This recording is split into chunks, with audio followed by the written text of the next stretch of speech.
সিজারের সময় পেটে প্রায় 1.5 কেজি গজ রেখে সেলাই করে দেওয়ার অভিযোগ। নানা জটিলতা আর 1.5 মাসের চিকিৎসা শেষের পর মৃত্যু হয় 3 সন্তানের মা কণিকা মণ্ডলের। সকালে রাজবাড়ী বালিয়াকান্দিতে তার বাড়িতে যান স্বাস্থ্যমন্ত্রী সরদার মোহাম্মদ সাখাওয়াত হোসেন। অভিযোগ তদন্তে কমিটি গঠনের কথা জানান। চিকিৎসা অবহেলা প্রমাণিত হলে কঠোর ব্যবস্থা নেওয়ার আশ্বাস দেন, আর্থিক সহায়তাও দেন। জিনিয়া কবির সূচনা রিপোর্ট, সাথে ছিলেন সুমন বিশ্বাস। 3 সন্তান নিয়েছিল কণিকা মণ্ডলের ছোট্ট পৃথিবী।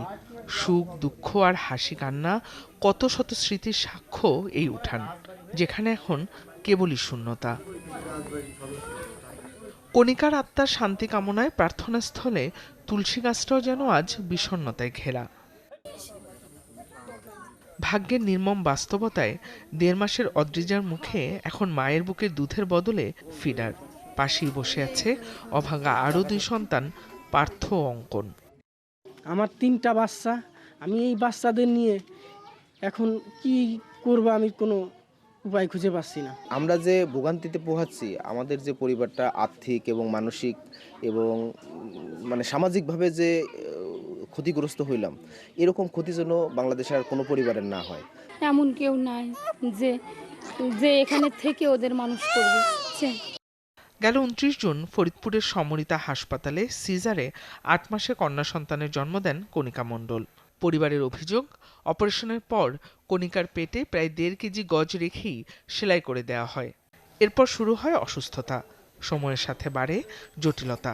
হাসপাতাল থেকে হাসপাতালে ছুটেছেন স্বজনরা।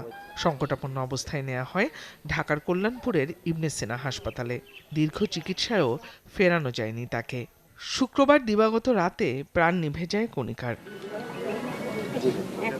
শুক্রবার সকালেই রাজবাড়ীর বালিয়াকান্দির বাঘুটিয়ায় কণিকার গ্রামের বাড়িতে যান স্বাস্থ্যমন্ত্রী। মাতৃহারা 3 সন্তান এবং স্বজনদের খোঁজ খবর নেন। জানান, অভিযোগ তদন্তে এরই মধ্যে তদন্ত কমিটি গঠিত হয়েছে। আগামী 5 কর্মদিবসের মধ্যে প্রতিবেদন দিতে বলা হয়েছে। ডাক্তার অবহেলার কারণে যে ঘটনা ঘটেছে, আমরা চূড়ান্তভাবে এটা দেখব এবং এর যথাযথ ব্যবস্থা গ্রহণ করব। আর এই শোক সন্তপ্ত পরিবারের প্রতি আমার দৃষ্টি থাকবে, আমার সরকারের দৃষ্টি থাকবে, আমার মাননীয় প্রধানমন্ত্রীরও দৃষ্টি থাকবে। কণিকার মৃত্যুর প্রকৃত কারণ কি, চিকিৎসায় সত্যিই অবহেলা ছিল কিনা, এই প্রশ্নগুলোর উত্তর হয়তো মিলবে একদিন। আলোর মুখও দেখতে পারে তদন্ত প্রতিবেদন। কিন্তু ছোট্ট 3 শিশুর ভবিষ্যৎ জীবনের অনিশ্চয়তা কাটবে কি সহসা? জিনিয়া কবির সূচনা, চ্যানেল 24।